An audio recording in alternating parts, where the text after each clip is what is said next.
Hi, guys. Welcome back to My Steps to Sobriety, my show on YouTube and as a podcast with me, your host, Stefan Neff. Another fantastic day.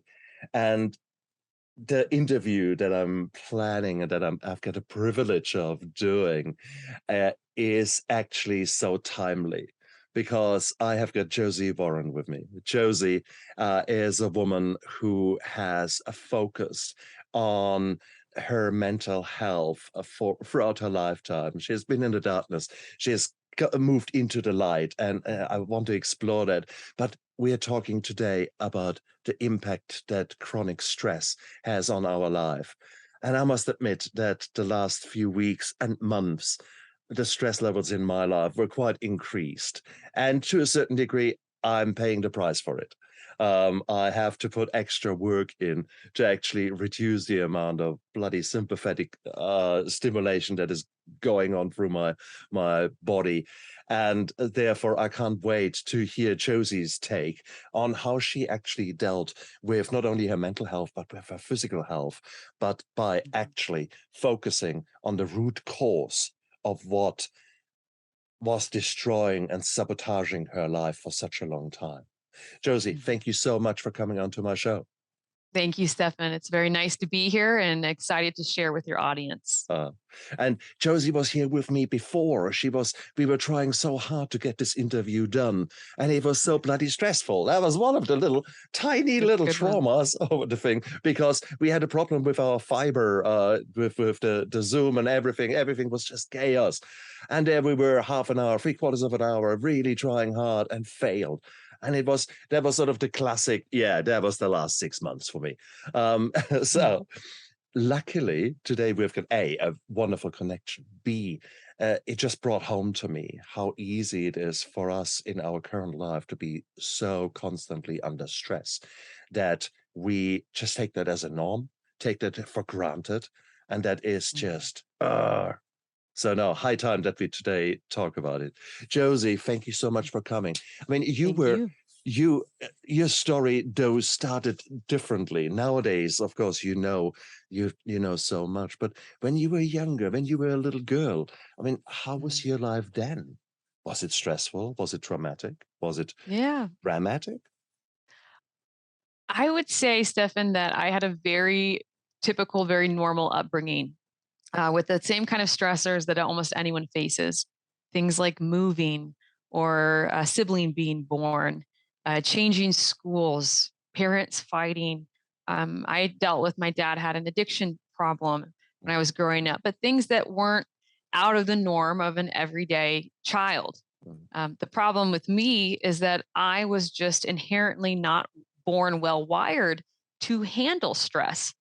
And so when these stressors would happen, instead of handling it and dealing with it and being resilient, I pushed them and suppressed the emotional experience of my stress down into my body.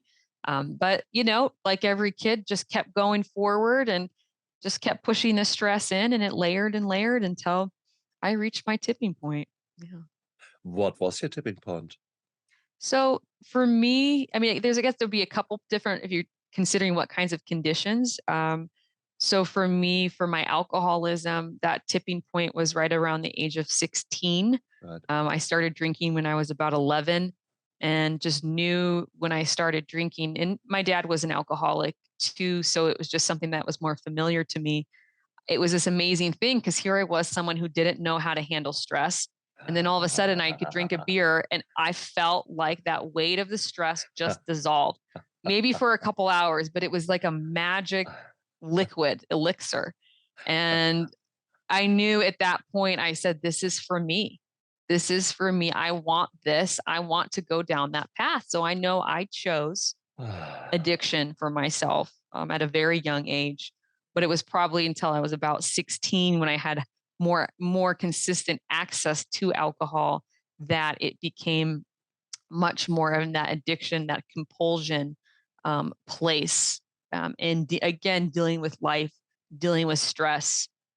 I had my father passed away around that time, and the alcohol was that crutch for me. That was my stress management, was the bottle, was the vodka, was the beer.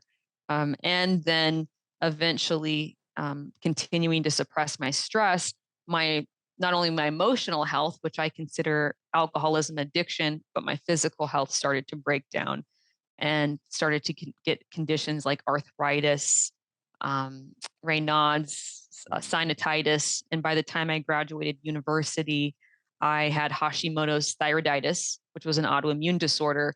And from there, that autoimmune tipping point, I continued to get more and more autoimmune conditions and symptoms. So what I didn't realize at the time is what I know now is that was called the allostatic load.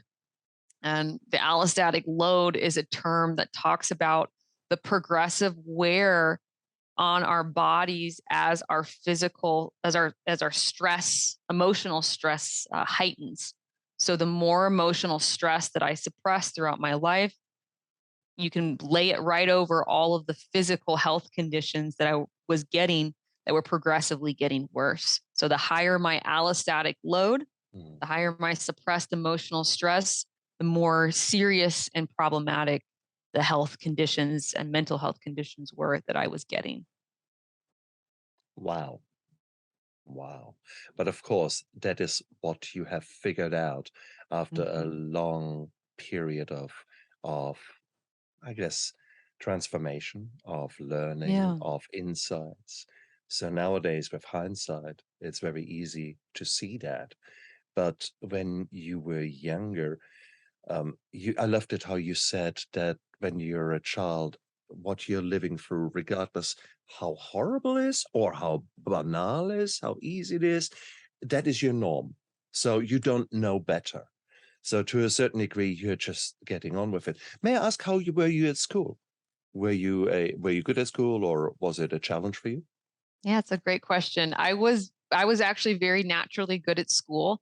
Was in some of those, gifted Yeah. classes, and school came very naturally to me. And I also put a lot of pressure on myself to Uh-huh. be the best, to be the perfect student. And that's a lot of stress in itself. Why? And to be the perfect Yeah. student, oh, why? I mean, there is no perfection, right? What is perfect? When I'm 6 or 7, of course, I can get a really good grade on the spelling test. But if I'm expecting myself to grow and live a lifetime of that, and that's some of the most stress and pressure someone could put on themselves. So I was chronically stressed as a child. I was always going to the bathroom. I was so nervous, raising my hand because I had needed to go to the bathroom because I was just so tight, so nervous that I was going to do something wrong and might not do well. And eventually that became too much for me.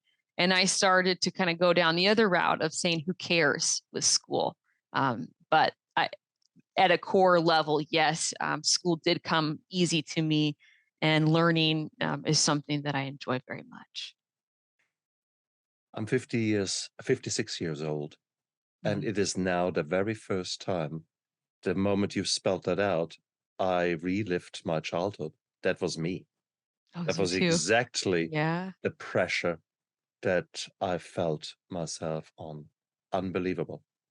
Isn't it That's crazy? unbelievable. It's only now that I pick up on that chronic stress that I put myself on. And Hmm. it was fun because it catapulted me, it drove me towards becoming the best at school, and it was Yeah. cool. It was fun. I was fighting for every question in every test. Are you Yeah. sure that it is right to it's the Yeah. That back teachers, and the poor forth. teachers. It was that kind of a thing. I But the mean, stress yeah. that I put myself under is just Really. a realization. I never placed any value on that.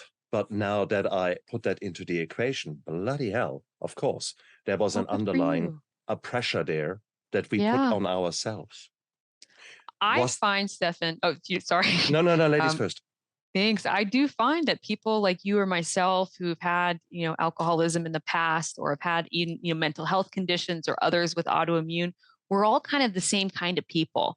We're all cut from that same cloth. And if we all go back into our lifetime and go back to childhood, we were people who were just affected more by life and by stress. And most of us we're on that spectrum of more of that perfectionist of Mm. trying to get our value and our worth from the um, the acknowledgement of our teachers and our maybe our parents or our grades, and talk about what a stressful experience trying to get control in life by trying to be perfect. I mean, it was very clear to me. I was a poster child for alcoholism, mental health, and autoimmune, even by the age of 7. Little me. Oh my goodness. Oh my goodness. Okay. But you don't realize it then. And you seek validation through your marks, through the smile on the teacher's face when he's handing out the test with the A on, or however your grading works. And it is a beautiful, beautiful feeling. And you can get quite addicted to it. So maybe that is our first addiction, being addicted to that external validation and wanting more of it because it makes you feel good. Interesting. I like that. Yeah, the high itself from the acknowledgement and attention of others. I know I lived off of that for a long time until that became no longer sustainable. And then, well, alcohol found its way into my life and the other things down the road. Interesting. And I love it, again, how you said that. The alcohol suddenly makes you relax. I often say that alcohol comes, for me, with a sound effect. That was the sound effect that came with 2 glasses of wine, literally. My shoulders relaxed. I could feel them drop down into position. And my muscles became softer, and it was gorgeous. And, okay. So same temptation, same story. Wow. Okay. But then how did you continue? And the alcohol is initially giving you superpowers. It releases the tension, it releases the stress. So it is your best friend. But after a while, it's a friend who turns on you. How did that continue with you? Yeah. So for me, I started drinking at a young age. About 11 was when I first started to drink a little bit. And by the time I was 13, 14, started drinking more heavily. High school, I was drinking. That's where my alcoholism went into force. It was very clear that I had a problem. It was about 16. I went to the hospital because I drank, way too much and almost died. But I didn't learn my lesson, and that happened again a few years later. And in the meantime, if you were to go into my bedroom or into my car, you would always find all kinds of water bottles that didn't actually have water in it. You would find, old beer, you'd find a fake ID. And my life really revolved around the people that I knew would drink with me at that age, and the parties that I could go to whose parents weren't home, and how I was going to be able to drink. And I started drinking at school.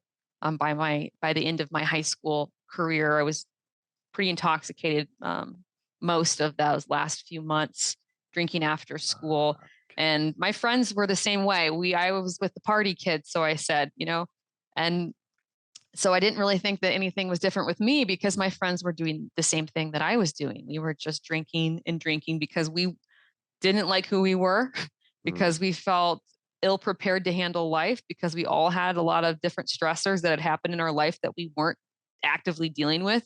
And so alcohol and substance use became our crutch, as many teenagers out there.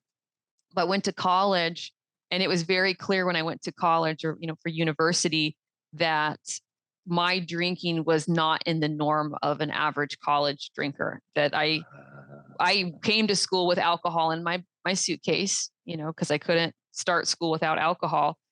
And my roommate didn't know what to do with me. She socially drank, but she couldn't believe that I was drinking pretty much every night in college, and I was drinking in class.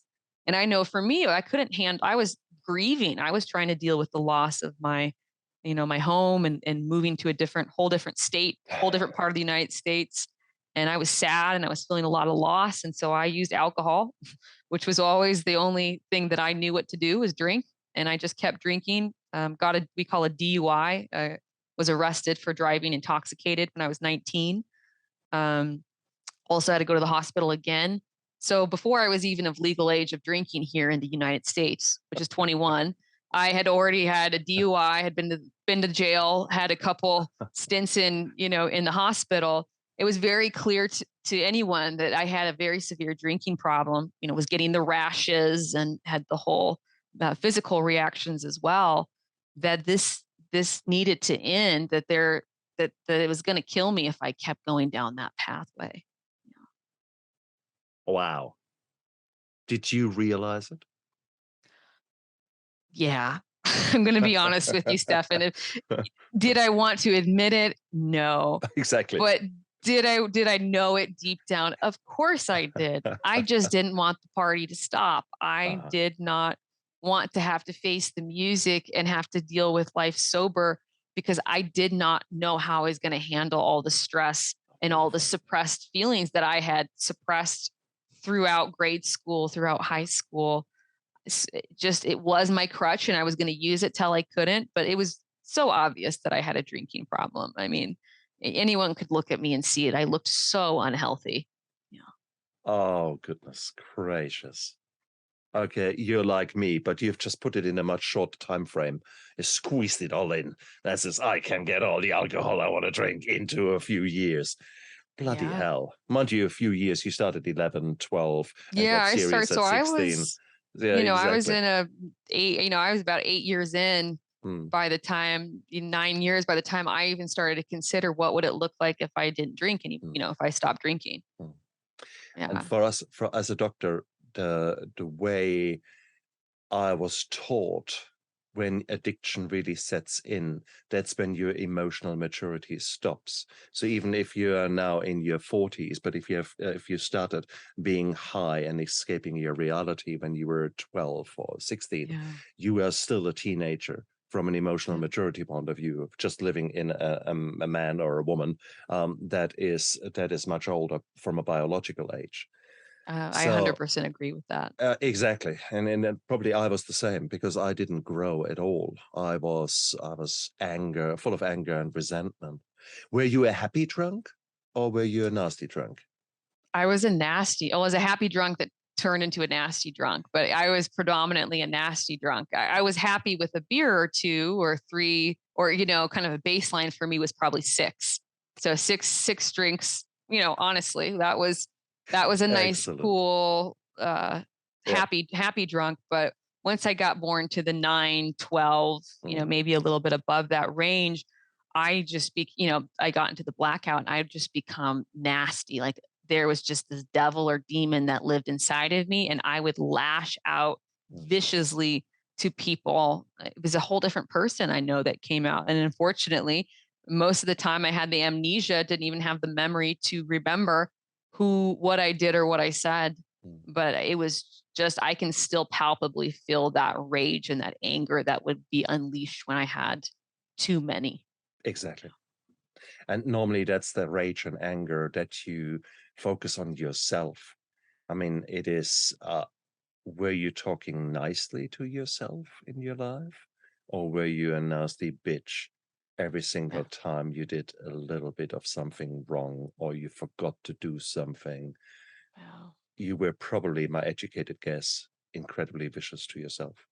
Vicious. Yeah. I mean, you think about who we were when we were little, and vicious to ourselves, and you have to do it right. You have to get the right grade. You have to be perfect. You have to continue that down the road and amplify that by about 100. And that's who I became. And most of us become when then we pick up addiction. And for me, alcoholism, that voice was so loud, screaming at me just all the time about, how much I had messed up. What a sorry excuse of a life I had had. I'll never make it. No one loves me.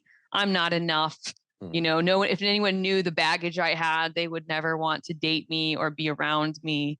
Et cetera, et cetera. So that voice, which was always present, would die down some when I would drink again, so as with my stress. So that was pretty nice at that time, I thought. Yeah. Exactly the same here. After a while, after a certain amount of drinks, I would put on some music and typically watch dance movies on YouTube or something like that. And because I love to dance, I love to move, and I was escaping, truly able to escape. And I could laugh, and I could do, and I could cry. I could let out my emotions, something that I was incapable of at a sober state. I never Yes. learned to experience emotions. I found it much easier to push them aside.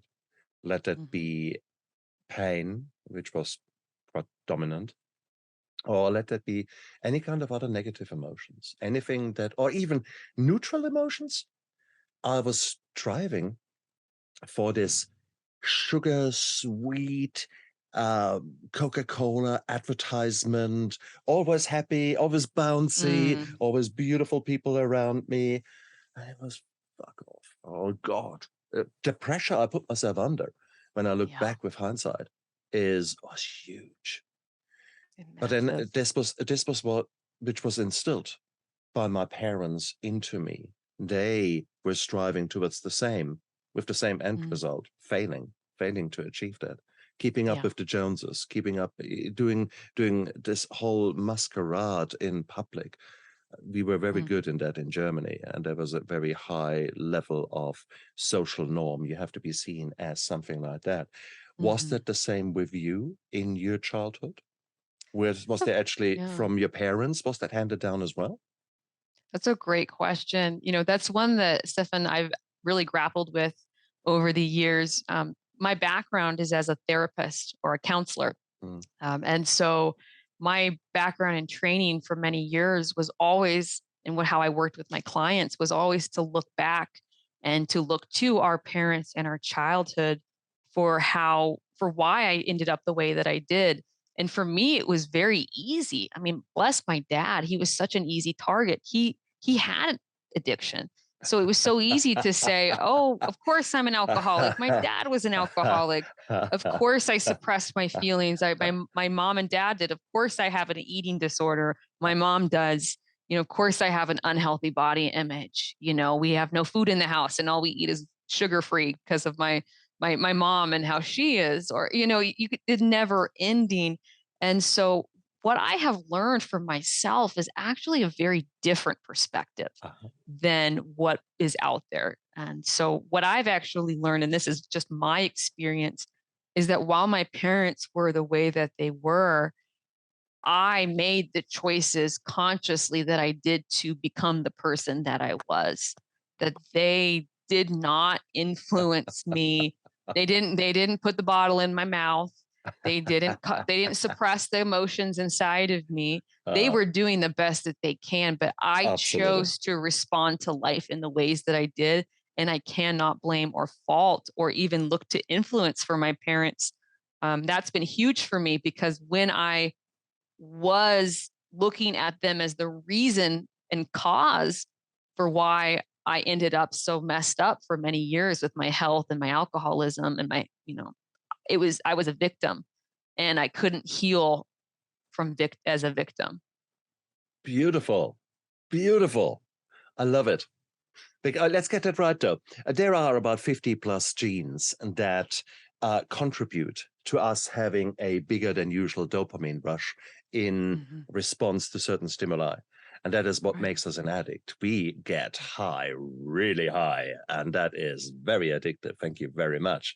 And for Mm-hmm. some people, it's gambling. Others, it's drugs or alcohol. Can be sex. Can be eating disorders. There's a Mm-hmm. whole lot of things that can trigger the same kind of responses within us. Of So course. Yeah, I you're had a couple of those. well, exactly. There you go. Yeah. So we are very it's very understandable where we are coming from, and we can't deny that there's a genetic predisposition. But Yeah. I love the way you put it, Josie. We are not slave to our genetic predisposition. We are not Yes. slave to our genes. And Mm-hmm. I believe just so strongly in that as well. So Mm. that is beautiful. But we are jumping the gun a little bit because so far we have got you in your heavy drinking time Yeah, my and party your years. party years. That's right. And Mhm. you can remember sort of probably half of it because the other half was either in a stupor or passed out. Same here. Exactly. These Yeah. were interesting times. You were probably still lucky. It was at the time before cell phones had cameras. Unfortunately, I didn't miss that time because while the cell phone camera was very pixelated, I happened to be friends with most people who had if you remember the big old digital cameras, the big card deck size digital cameras that would, people had no problem taking pictures of being passed out on couches and in front of toilets and in bushes and in the back of cars and, things of that nature. This can be a very powerful thing. This can be a very therapeutic thing to get the mirror held in front of your face. I was lucky. I never had that, but I have the memories of exactly the same places, waking up and think, how the hell do I get here? How did I get here? Where am I? How did I get here? What day is it? Do I have my wallet? Do I have my, Exactly. where am I? Oh God, yeah, exactly. I've been there, done that, vomited on the t-shirt. So, okay. So typically your body starts responding at some stage too. Yes, you're putting band-aids onto the deep gashes that are in your soul. And the band-aids are let's in the two of our cases, the alcohol. How did your bodily functions, how did your physical health develop? You were saying you developed more problems. Give us a bit of a rundown there. I did. So, I mean, co-occurring during the same time as my alcoholism, I also had an eating disorder, which, I was one of those, what do they call it? Like a drunkorexic. So I wasn't eating, but I was also drinking so much. That was exasperating the experience of my alcoholism. I also had ADD. So I was taking my amphetamines at the same time. So it was just creating all of these conditions. Yeah. Oh, true story. Yeah, that's true story. Yes, true story. So for me, my health was all over the place. I mean, I was getting most of my calories through alcohol, wasn't eating much. And I noticed for myself, I was getting kind of what people might call a moon face. It was very red and very kind of heavy. My nose started kind of flattening out in my case and becoming larger. I was getting rashes in different parts of my body and hives, alcoholic hives. And I would get the tremors and get the shakes when I wasn't, if I was coming off during some times in college. And this was actually my first year of college. Within the first 6 months, this was me. And so of course my mom finally said, okay, I'm going to pull you out. You either need to go to rehab or kind of get it together. So that spurred me to, on my first run of sobriety at age 19 is when the first time I stopped drinking for the first time. But let's just say it didn't last. But it was a very eye-opening experience. And yes, considering I still wasn't handling my stress. So when I stopped drinking, I started over-exercising and doing other kinds of compulsive behaviors. So really, clearly for me, the root was my emotional stress, and whether it was alcohol, whether it was the elliptical, the gym, whether it was buying clothes or even shoplifting, I was going to find a way to fill that compulsive disorder within me. Beautiful. Beautiful the way you describe it. But it's interesting, in the preamble prior to our interview, we were talking a little bit about nutrition, etc. And you said, well, actually, that didn't play as much a role in me. Having said that, when I now look at your lifestyle and analyze it, you've got an eating disorder, basically, where you don't eat anything. Let's rephrase, you don't give your body the nutrients, macronutrients and micronutrients that it deserves.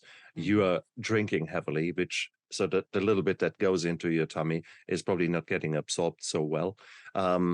And you're typically not eating a healthy salad. Once you're pissed, you're going for the curry or the fish and chips or whatever that pizza, burgers is there. So again, we're having a higher consumption of the things that you need and a reduced intake of the things that you need due to a mixture of things.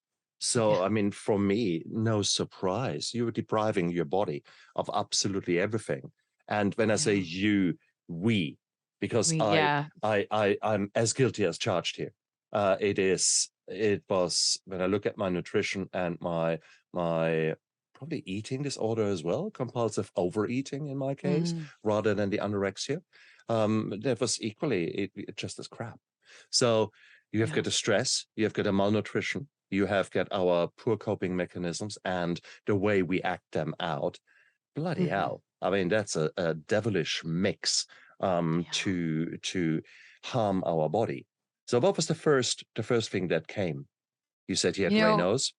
Yeah, I had Raynaud's. I actually developed arthritis in high school. So I already came into all of this with arthritis, with Raynaud's. And so then for those people listening don't know what we're talking about, arthritis means an inflammation of the joints. Joints become painful during movement and often during rest. Raynaud's syndrome means that the peripheries of your limbs are getting ice cold. So you've got constantly ice cold hands to a degree that they might actually show changes, nearly dying off. I mean, so it can be as bad as that. And that can be a very painful condition in its own right. So you've got Raynaud's. And again, it's a complete dysregulation of blood flow to the peripheries. Yeah, thank you. Yeah, I speak autoimmune so much, I sometimes forget. Yeah, thank well, you. Exactly. Great. So, but these are all dysregulations of our body. Our body is responding by fighting against itself. That is the best way of putting autoimmune. Auto means against itself, and immune is basically the defense mechanisms that we have got to defend ourselves against outside influences such as bacteria, viruses, etc., against inside influences such as cancer. Our immune system is actually a very powerful thing, but not if it starts turning on us.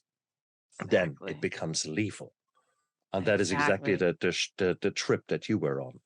It was, I wish again with that allostatic load, I would have seen the warning signs even before college of, getting things like anxiety, depression, arthritis, Raynaud's. Like, hello, my body was sending me very clear signals that it was breaking down and I needed to handle my stress better, but I did not listen.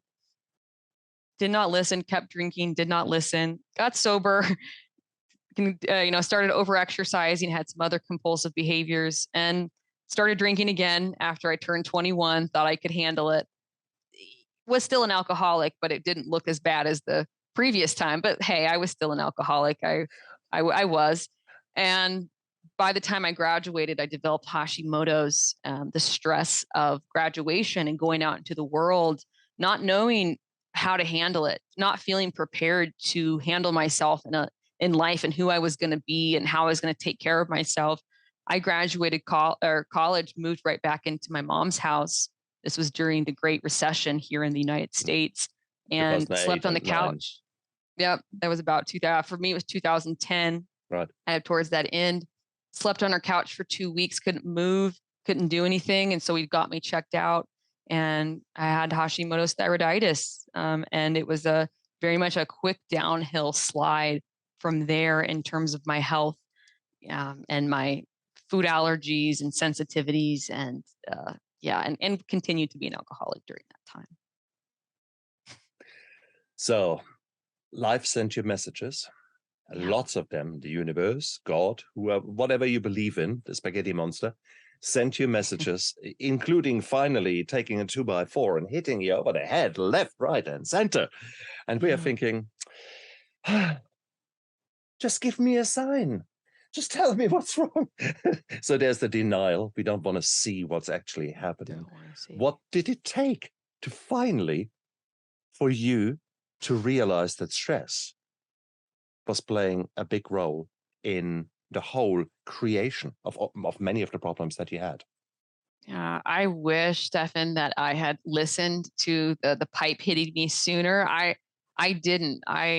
Being someone that my whole life was very numbed out emotionally to myself and to others, and was very much if it looks good on the outside, then it's fine on the inside, powering through my life, Bullshit. That's how I lived. And so I went to graduate school, got my master's degree in counseling psychology, became a therapist, thought I could help myself and help others. And meanwhile, I'm starting to get diagnosed with more severe things, lupus. I started getting signs of MS. I had a common variable immune deficiency disorder where my my immune system was almost non-existent. So I had to start getting hooked up to plasma infusions every month. I mean, every sign was telling me you are really, really sick, and I wasn't listening. So we are not just, we are now in a bloody hell. From a biological state, you had been going through an hyperactive, a very too much work immune system, and now we're coming to a point where the immune system, even the immune system, says fuck off and go to sleep. Fuck you Exactly. all. Let's die. Because that's really the next step. The next step is like end stage AIDS, because you have got no more immune system, any kind of bacteria, virus, whatever fancies, tuberculosis just takes over, and that's the end of you. So that's where we are actually from a biological development point of view with you. Yeah, thank you. That was where I was at. And I had a pretty thriving career working for the Betty Ford Center here in the United States, Alcohol and Drug Treatment Center. I worked with the kids of alcoholics and addicts, and I couldn't do it anymore because kids are full of germs. And if I were to get sick again, my doctor said it could kill you. So I left my career not able to, because of my health, scared that I was going to die, quite honestly, if I continued to work with children, and just so physically sick, tired, exhausted, falling apart that I was unemployable. And I was about 27 years old at that point, 28, and an alcoholic and an eating disorder. When I spoke to, fast forward in my life, I went to a rehab hospital. I got admitted there, I got my shit together. And in the aftermath, I developed a very good relationship with the man who ran the addiction hospital. And he himself was a heavy alcoholic. He was he was a businessman, always out there, very sharp with the money. And when he finally got sober, all his business associates were telling him, wow, we're so glad you got your shit together. And he thought, well, I thought you wouldn't know. And they said, we knew damn well that you were an alcoholic, but your contracts were so ironclad, we couldn't get out. Otherwise, we would have run for the hills. Wow. So other people know that we are in trouble. And here you were in an addiction center. People must have picked up on the signals. People must have come out to say, come on, shall we have a chat? Yeah, I was pretty good at hiding it, and I did for a few years, and then eventually I did stop drinking again. I would kind of go on and off the wagon throughout my 20s because it was very clear it wasn't supportive of my health. So I said, okay, no more drinking. I'll just do cigarettes, at that point. Because let's be honest, I think most of us who are chain smoking then? How was your chain smoking? 80 a day? It was very heavy, very, very heavy. Yeah. Exactly. So I kind of went just full cigarette at that point. The co-addictions. Oh, it's beautiful, isn't it? Always, it's whack-a-mole of addiction. Yeah. It really is. It's like then I started online shopping more and doing more Amazon. And it was just kind of trading one for the other. But at least I did stop drinking at that time. So I could at least come to work with a clear conscience from that place. But it was so clear that I had so many issues, and people just didn't know how to help me or what to do with me. And I didn't want the help. So it wasn't on anyone around me. My walls were up to getting help for a very long time. Oh, same with me too. But I have to admit that people actually picked it up in my life, and were trying to help me. We're trying to come to me, but I rejected them, and I was upset about them. How dare they? Don't they respect me? And it's all that kind of bullshit. Yeah. When in reality, they were actually trying to help. I know, isn't that? Yeah. Exactly. Yeah, makes you cringe. Hard looking back. It does. It's like, it's hard looking back, but at the same time, I needed to come to the awareness. I needed to come to it in my own space, in my own time when I was ready. And it just took a lot of hammering from my health and my mental health for eventually, I almost hammered myself into the ground to say, okay, something needs to change. What you're doing, Josie, is not working.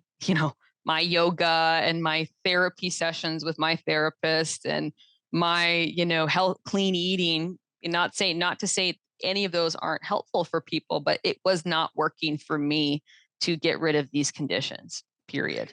So dealing with stress Mhm. it has become the focus for you nowadays. And with that, you were very Yes. successful. But is not actually paying attention to your nutrition, the mindfulness, the dealing with your therapist, with a life coach, etc. Is that not addressing the stress? Is that not addressing the mental health? That's a great question. So this might be a little controversial. Bring This it on. isn't from, that's okay. It's from my own experience. And this is from a former therapist as well. But I know for myself, when I would go to therapy, I wasn't getting to the root of why I was having these issues and challenges. Uh, I was just rehashing the stories and talking about living in the victim of what had happened to me and who yeah. I was blaming and poor me. And my therapist in their training, it's what they're trained, and reinforced this and reinforced Mm, my stories about okay. I was the way I was because of XYZ. And so I actually found therapy to be very stressful because it just reinforced the very cycle of internal stress that was causing these conditions in the first place. It's not controversial. I can see that very much happening. And in Mhm. all fairness, I mean, for me to go to 12-step meetings, to actually listen to other people just droning on about how bad things were, the only thing I wanted to do was drink. Okay. So Exactly. there was Yeah, no temptation during the day. In the evening, I went to a meeting and I thought, fuck, I can do with a bottle of wine now. Because exactly. Yeah. and then there is a similar theme appearing here. That's interesting. So, but you didn't realize it. And on the contrary, you were actually trained in the same behavioral model, in the same therapeutic model, so to speak. I Um, was. I was. what was the breakthrough then? What changed? What was the catalyst Yeah. of you having taking a different path?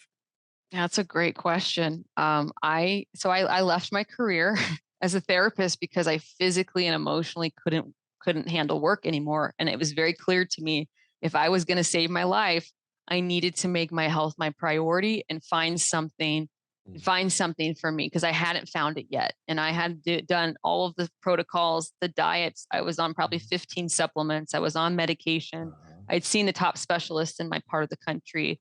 I'd seen it's the therapist.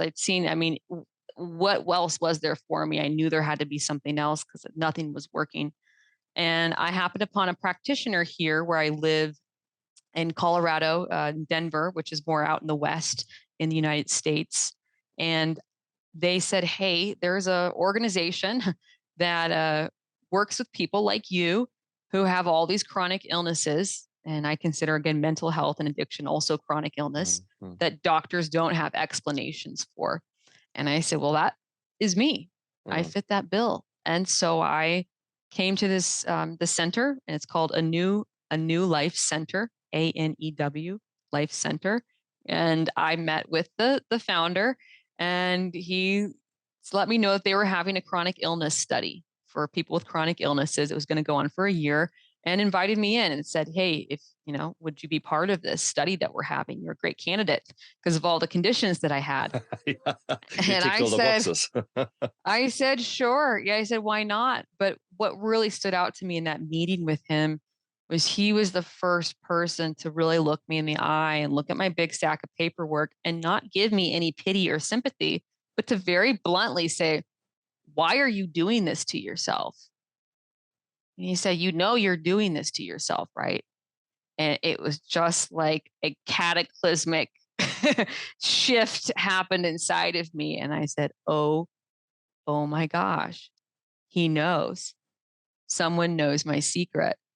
And that would have been always, I thought, my secret, that I knew deep down that my messed up emotional state and the rage and the anger and the pain and all the stress I had been suppressing my whole life might have something to do with my body completely breaking down. Like, hello. I thought that was my secret. And he looked at me like, "I know. Like, why are you doing this to yourself?" I got it. And it was the first person that had ever, ever, ever looked at me and said, "I know what you're doing." And that, yes, my emotional state is driving my physical health. I knew it was, but no specialist identified it. So I just pretended like I didn't know either. When I came there, I said, this is for me. This spoke to me. And when I had the awareness that if I unconsciously created this mess of mental and physical health, then thank goodness, because that means I singularly could be the one to uncreate it. And with that awareness, it set me on a completely different pathway and trajectory that I would never have been on had I continued to think that these conditions and my alcoholism and my eating disorder and my everything just happened to me. When I realized, I was the source, I knew I was, and I actually made choices that made these things happen in my life, that then I could undo that. And the solution for me was I had to learn how to do life. I never learned how to do life. Hello. Oh, I love it. I needed to learn how to do life. And I came here, and that's where I work now. Yeah. I say here because that's where I'm at today. And I learned how to do life for the first time and how to handle stress in a healthy way and not suppress it in my body anymore and not push it down and not run away and not fight through life, but to handle my life and in a healthy way. And within a number of months, everything started to clear up. Like everything started to clear up. People would say it was a medical miracle. Yeah. How beautiful. How bloody beautiful. And that was the moment you switched from victim to survivor. And then a few months down the line, you became a thriver because you had the positive reinforcement of seeing changes happening. Wow. Yeah. Talk about post-traumatic growth. That's great. Post-traumatic growth. Although for you, there was so many, your life was the trauma, not individual things that actually happened to you, but essentially you could rephrase it and you put the onus on you. You were the victim and the perpetrator at the same time. Exactly. I had to look at my life from a new lens and say, okay, I had looked at my life thinking it was them, the circumstance. There was no me in any of my narrative of how my life had ended up the way it has. And I found the me and I said, oh, okay, there's a me in all of this. And I could start to take back my power and control, which was just blew me away. At all my therapy training, I had not learned what it really meant to take responsibility, to know that I am where I am today based on the choices and decisions I have made. And that was groundbreaking for me. Exactly. Wow. And that is the breakthrough. And that was exactly the breakthrough for me. And you saw me stretching and it was physically I could tell you it was painful for me to re-experience every single word pressed buttons in me and triggered me and every single thing, because you were exactly describing what was going on in me, for crying out loud. And it was then only finally in rehab when I was working with people who have been there, who had the insight, who were actually able to show my own contribution to many of the issues. And it was so painful, but with hindsight, beautiful, because it allowed me, therefore, to take action. I was no longer the victim of someone else. Well, fair enough, there were many things that other people had done to me, and that's given, but the trauma did not, that's right, the trauma did no longer define me, because I was given now the power of choice. How do I want to respond? How do I want to react? What do I want to do about it? And that was something that I had never had before. So I needed to go into rehab to learn that. And based upon that experience, if I had any power in any country, I would make it mandatory for every 16-year-old to go for a month into rehab. A month learning to live, as you put it so succinctly. And that would be part of school and a complete immersion, not just one topic, 45 minutes, and then you go back to whatever you were doing. 4 weeks, same thing, basically, quotation mark, incarcerated, no phones, no nothing for the first 2 weeks. and no distractions, no nothing, and a tight schedule of working with people who help you to see who you really are Yeah. at the moment, and more importantly then to show you the person that you potentially could be, and then give you the tools to get there. But you need to Yes. take action to get there. And that was the moment you changed. That was the moment where they were putting you into the driver's seat and saying, now, come on, which way do you want to go?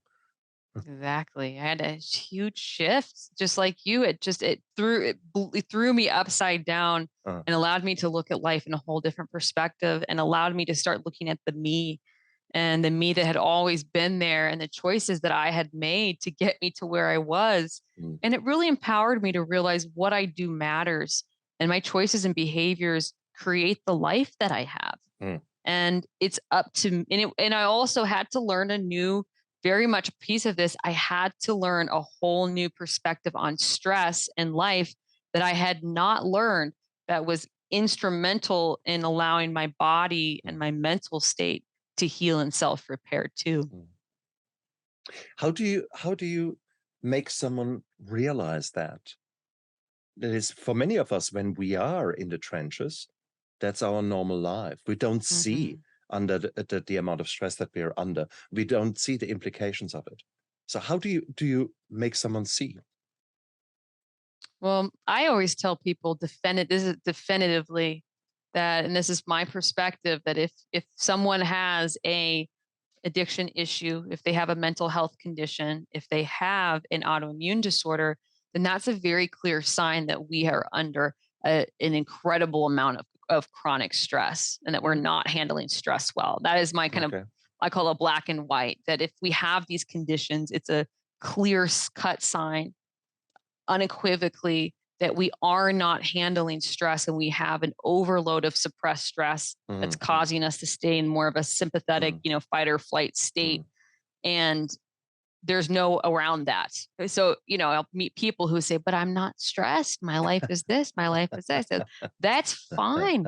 But your health is screaming to you, is telling you a different story, or your mental health is telling you a different story. And so I just, I leave no room for any gray area, that if we have these conditions, from my own experience and yeah, perspective, definitively, yeah. we are not doing stress right. We're not good stress people, and we are under a huge load of Mm. stress, whether or not we want to acknowledge it. I like that. I like that. I think whilst I'm not necessarily as black and white as you are, I'm I'm pretty close to you, actually. Pretty close. It is. I think it is a very good baseline to work from, and you will be amazed how far you can go if you actually accept that baseline as true and actually Yeah. give it a shot. The question, of course, is you pointed out to those things that did not work for you. Yeah. What does work for you? That's a great What were question, the Stefan. what were the things? I mean, you said you did the nutrition already. You did Yeah. probably a degree of mindfulness already. Um, Hmm. so what did you change? Yeah, I did. And I say to all the listeners out there, I was actually only eating 5 foods by the time I came here to a new life center, because I was so allergic and responding to so many foods. So I Yeah. was barely eating any foods. I also had an eating disorder, so that played in. Uh, Was on so many supplements, was on the medication, did the mindfulness, even tried Reiki, yoga. mm, I mean, I was just looking for anything that would breath work, yeah, yeah. that would help me. And here's what I found: very practical tips on life that actually are the very things that I teach my students now that I work with. But the first really powerful, I guess, perspective shift that I learned was I had to look at life in a different light. And Uh-huh. for myself, and I can speak, I think a lot of us feel this way. I thought that I was unique and special in the depth and the experience and the flavor of the stressors I had in my life. Maybe someone's lost a parent, but it wasn't like me, or maybe someone had a mother, but their mother wasn't like fine, or maybe they moved, but they didn't have to go through the traumatic moves that I went through, or maybe they were bullied, but it didn't have the same pain that mine had. So I very much had a badge of honor in that victim place of all the things I'd gone through. And unfortunately, from a stress perspective, I didn't realize that I was putting myself in a cage, that when I thought my stressors were so big and so unique and so special, unfortunately, I made them so large that I made them unable to move to get past. So my first piece for me was having to see life from a new perspective and realize that as humans, we all have pretty much the same stressors, male, female. We have almost all the same stressors. So, little nuances here or there, but you're going to round up a group of 100 people, you're going to find the same things. We're going to have financial challenges. Yeah. We're going to have parents that fought or maybe got divorced. Yeah. We're going to have heartbreaks. We're going to have our own marriages or having children or career changes or, rejections. We're going to have those health problems and family members. We're going to have all of those things. That's life. No one had ever taught me, was blunt with me and just said, Josie, your life is a normal life. I didn't get the wrong life. This is life. And everybody as humans, we all can almost know and predict the kinds of stressors we're going to have in our lifetime. So from that, it changed my perspective because I realized, this isn't unique to me. It's not even really stressful. It's just life. Why do I act so surprised when these things happen? Why do we act so surprised when, loss happens or when financial issues happen or where this is life? Oh, beautiful. So that was step one, was realizing what I was perceiving as hard and painful and stressful was just life. I love it. I love it. Hey, this is my book, My Steps to Sobriety. Yeah. If you look at that part, that is exactly life. That is, getting sober is one thing, but then what? You need to deal with life. And that's exactly what that whole part of that book is all about. These are absolute natural occurrences. This is normal to have a bout of depression. It's normal to have a toxic relationship. It's normal to have financial problems. All that is normal. Why don't we teach our youngsters about that and about healthy ways, how to recognize a narcissist, how to deal with him or her, how to deal with financial struggles. Guess what? The Great Depression of 1930, well, do you think that was the only depression? There were many other depressions. They come in cycles. Okay, so the last one was 2008, 2009. And right now we go for rampant inflation. Guess what? It is, those things are normal. Yet we respond in the sense of, hey, wow, oh my God, I didn't see that coming. Duh. And I love your take on things there. I love it. This is such a healthy, logical approach. Wow. Thank you. Thank you for being so honest, for being so shaking people and say, come on, wake up, get out of your stupor. Thank you. I'm like, it's so nice to meet someone who agrees. I know many people get very offended by that. And I like to say, it's not to say we haven't gone through our own challenges, but we can't look at these things as so unique and special. We're never going to get through it. And you're right. We can know based on history, the very things that we're going to have in the future. It's not a shocker. We have a choice in how we respond to it. And so, from there, I think too, it's very important. For me, it was profound to realize this about stress, that stress is an internal experience. That stress is not coming from an external source. That my experience of stress is coming from inside of me. It's created and it's felt by me.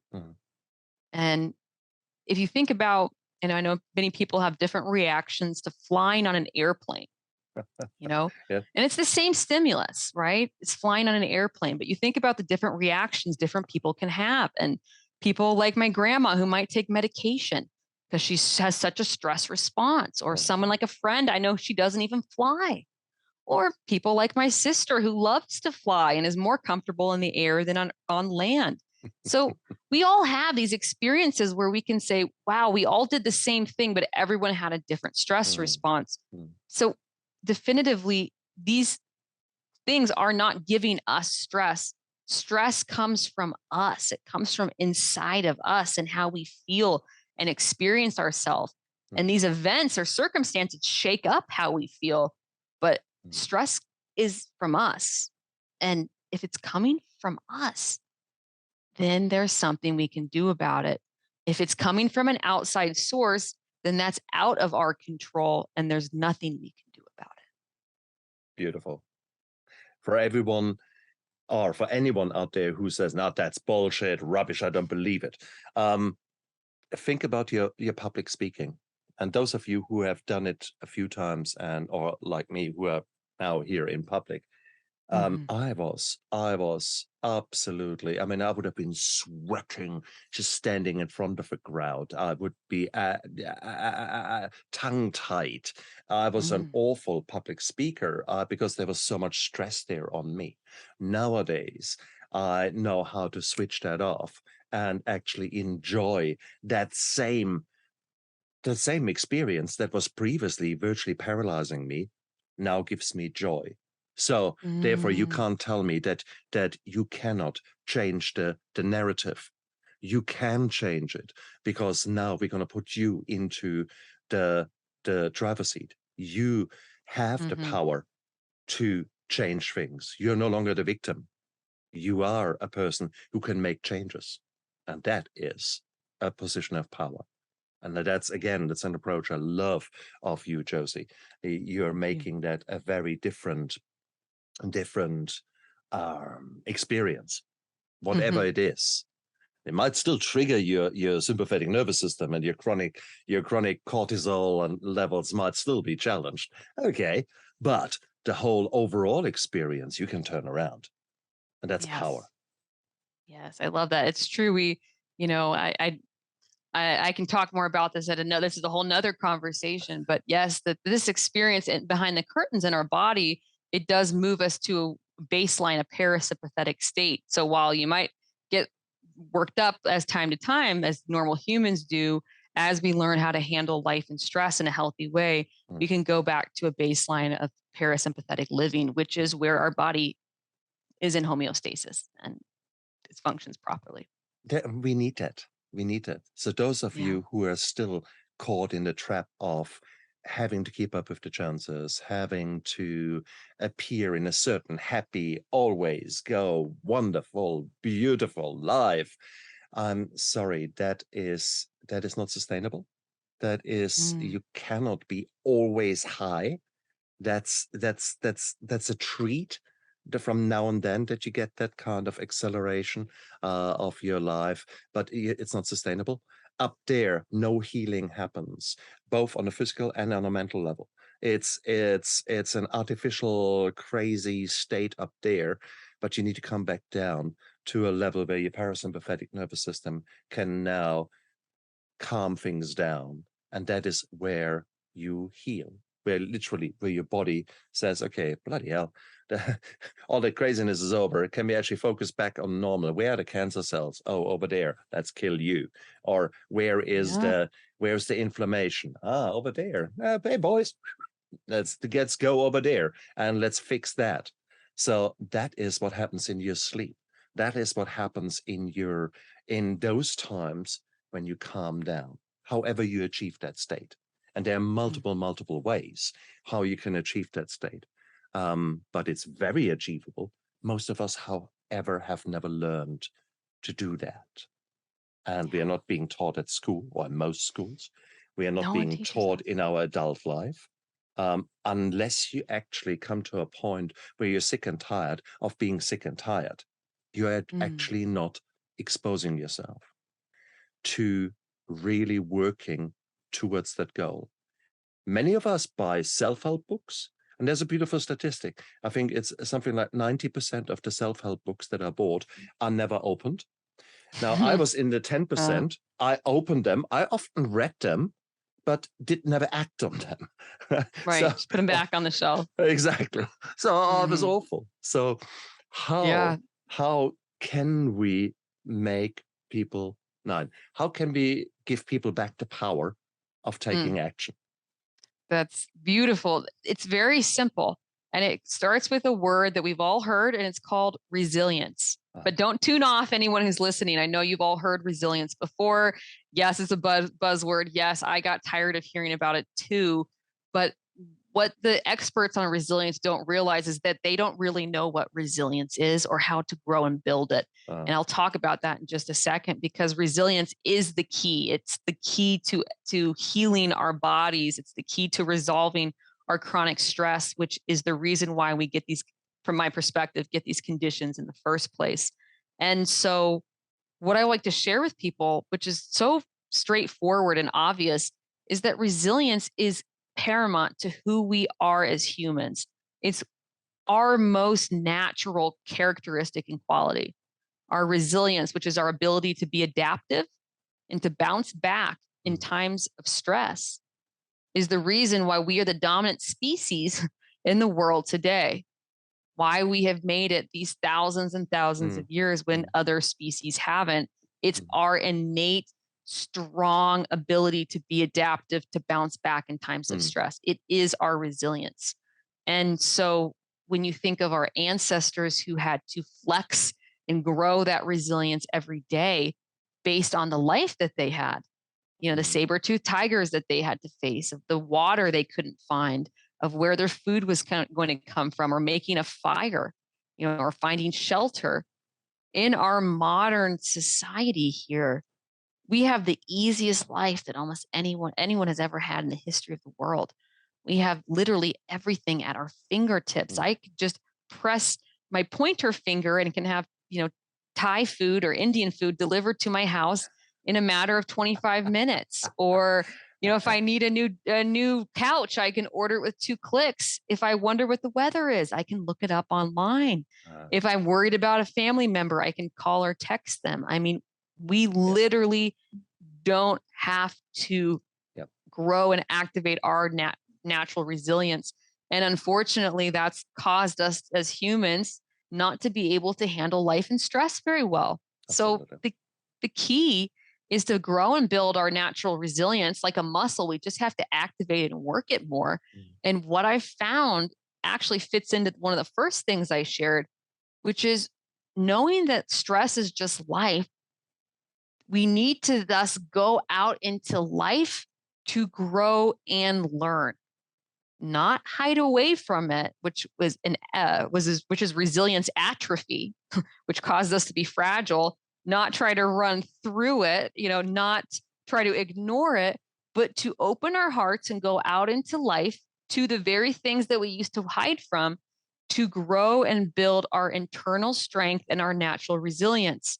And we learn through going out into life to grow and learn into the new, into the uncomfortable, that all of a sudden we realize we can, and we fall down, we get back up, and we feel better and better about ourselves through this experience. And our ability to handle life and stress grows and grows astronomically until eventually life is no longer feeling chronically stressful anymore. And the beauty is the body picks up on that. It picks up on that and it heals and self-repairs itself. And that was my body's experience. My autoimmune disorders resolved by my immune system going back to normal, by me learning how to do life and my resilience. And the beautiful cherry on top, that homeostasis, so did my brain chemistry, and my alcoholism and my eating disorder and mental health issues permanently resolved as well. Oh, beautiful. Resilience atrophy. I love it. I absolutely love it, because you're so right. By you going out there and showing up, I often say showing up is 80-90% of the success. And by you showing up is actually you build up resilience. You show your body that all the catastrophizing and oh my God, what could happen if I turn up? Well, guess what? You turned up so many times and bugger all happened. If at all, often enough, good things happen, things that you did not expect whatsoever out of a communication or out of a meeting, out of whatever it is. So you're so right. You you were talking a lot about the impact of stress on your body, and in your case, Mm-hmm. the creation of autoimmune disorders. How much Yes. did then movement of your body, literally physical movement, did that play a role? Or does it play a role now for you? Yeah. Great question. I'm going to be honest here. I used to think that my exercise was the way out. I was doing my yoga every day. I tried to hike and things, but those with autoimmune conditions and even maybe depression, anxiety, alcoholism know well that oftentimes we're very fatigued and don't Mm, physically or emotionally have the energy or capacity to be active. mm, And so for myself, it exercise was never a component of my body's healing, but I did find beautifully that as my body healed and self-repaired by growing and building my natural resilience and handling my life from a new perspective, handling stress, mm, that I was able to, my immune system went back to normal. I was able to have energy again.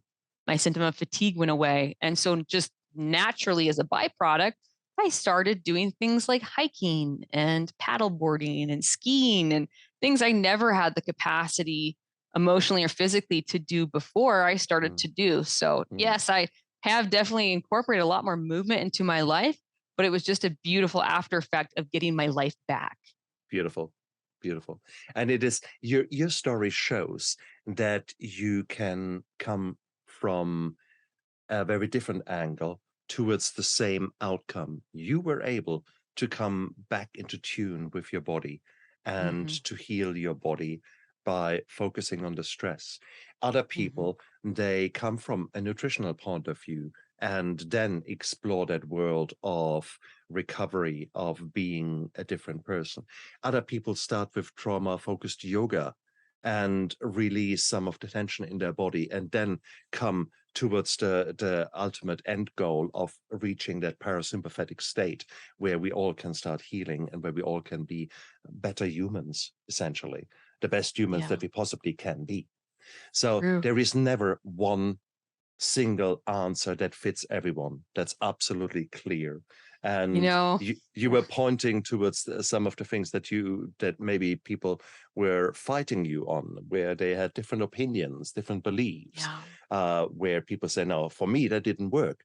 Yeah, that could very well be true, or it could be true because you were not ready to actually hear the insights, feel the insights, be ready for the change, because are you still stuck in denial? I mean, how mm, many half-hearted attempts at stopping to drinking have I had? hmm, Shitloads. Um, and can right, I blame any kind of thought model on it or any kind of whatever I tried at that time? Nah, the only thing I can blame is me. right, So let's be clear about that. You might have tried something in the past, it didn't work. Oh, that's cool. Try something else. Um, See what is out there, but don't stop trying. yeah, Don't stop trying because one day something will happen that gives you that aha moment where you think, that, oh, okay. And that is what happened with you in that first interview hmm, with your treatment center. yeah, Um, with my mentor. for Yeah, me, it was in my rehab. I had such aha moments, and I still have them today, which means that this journey is ongoing. Your path is not finished until literally you are 6 feet under. Until yeah, then, you have got the privilege of growing, of expanding, of being a better person, mm, of adapting to new challenges. You have got the privilege of choice. You can choose how to respond to what is happening on the outside, also what is happening on the inside. hmm, There will be waves of anxiety washing over you. No doubt with you, Josie, you will still have moments when you feel incredibly vulnerable, stressed out, of course, hyperventilating. of No, course, yeah, exactly. yeah, Uh, it's normal. That is part and parcel of us being there. Remember, your body tries to protect you. So therefore, it says, oh my God, look at that. Look, be careful. It could kill you. because your body rather overreacts. But if that happens, of course, with every single email that comes into your inbox, that's probably not a healthy state to be in. Yet when that happens every single time when you step in front of a moving car, well, that's probably quite a good thing. So don't blame the system that tries to keep you alive. Don't get angry about the anxiety that washes over you. Keep it, look at it as a messenger and evaluate it. Say, oh, hello, friend, you're back there, little anxiety. Tarot, oh, nice to see you again. So what are you trying to tell me? Oh, you're what? That email? Nah, that email, I think you're overreacting. Don't ask too long when you're standing in front of the moving bus. Maybe just believe that system and okay, jump out of the way. So let's actually use our emotions as messengers, as helping hands to realize that maybe we are out of sync with what is happening truly. Maybe we are not in the optimal place, and that your body says, hey, come on. Have you actually hydrated? Have you actually emptied your bladder? Have you actually eaten something this morning, or are you running on empty? All those kind of things let's start listen, and let's start actually putting behavioral patterns in there that are healthy. Don't, when you think about many of us who want to live healthy, we skip breakfast because we would do intermittent fasting. Then we have 2 salad leaves at lunchtime. And then we have got a 5-kilogram ice cream pot at about 10 o'clock at night. Yeah, hang on. Okay. Does that sound familiar, guys? Yeah. Yes. That's where you take ownership. And that's where your story will never finish. That's a privilege. You get to do that. That's not a burden. So look at it positively. That's at least what I have learned, and I've learned it the hard way. So, Josie, you're an amazing woman. Your insights are so spot on. It was to a degree painful for me because I had to reflect so much on my own life. This was an exhausting interview, but in a really good way. In a really good way, because I had to relearn many lessons that there were some lessons I'd never realized, and other lessons that I had to relearn. And now I have to say, okay, today you will do some sport and you will enjoy it. You will eat healthy this morning and you will enjoy it because it's your choice. You get to do it. We get to go and get back out there. Well, there's one thing, Stefan, I would love to touch on if we have just a minute at the end. Go. You mentioned something that I'd like to clarify just a little bit from my own perspective, because it was something that I got stuck in for a really long time, that I have found from my own experience to be different than what common knowledge is. And that is that there's a different solution for everybody. And I used to think that everybody, including myself, we all needed kind of a different piece of a puzzle to fit together, whether that was emotionally or stress or working on our diet or exercise, that everybody was a little different in finding what would be the best solution to resolve our chronic health issues. And what I have actually found in my own experience in the work that I do with everyone I work with is actually the opposite of that, which is that it is the same way that we all got these conditions, a lifetime of suppressed stress, and it's the same pathway out. And that actually, by singularly working, from what my experience, singularly working on stress and just putting our focus on that, a body will heal and self-repair, regardless if they're 7 years old, regardless if they're 74 years old. And everyone that I've worked with, and I've worked with people all ages. Like I said, my youngest right now is 8, and my oldest just graduated is 74, and everyone in the middle, I teach them all the same thing. We focus on the exact same thing, and one way resolves everything. And so I know for me, I spent so many years trying to fine tune my puzzle, trying to get all the pieces right, thinking that I was different than everybody else. And from that perspective, we are different. But from when we were working on stress and learning a new perspective on stress, we're actually all the same in that.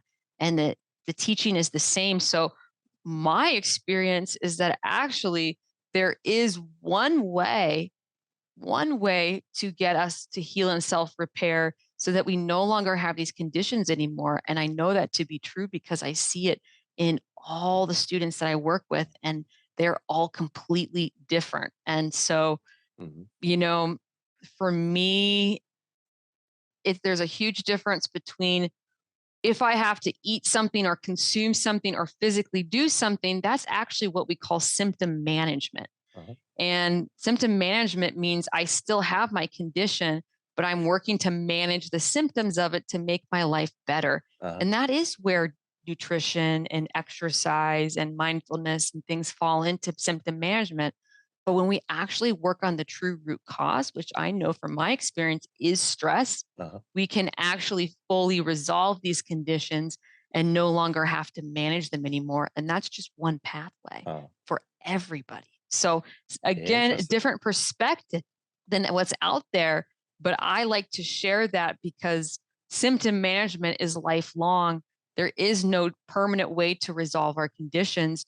And at the end of the day, you know, it's a new diet, it's a new supplement, it's a new technique, but we still have what we have.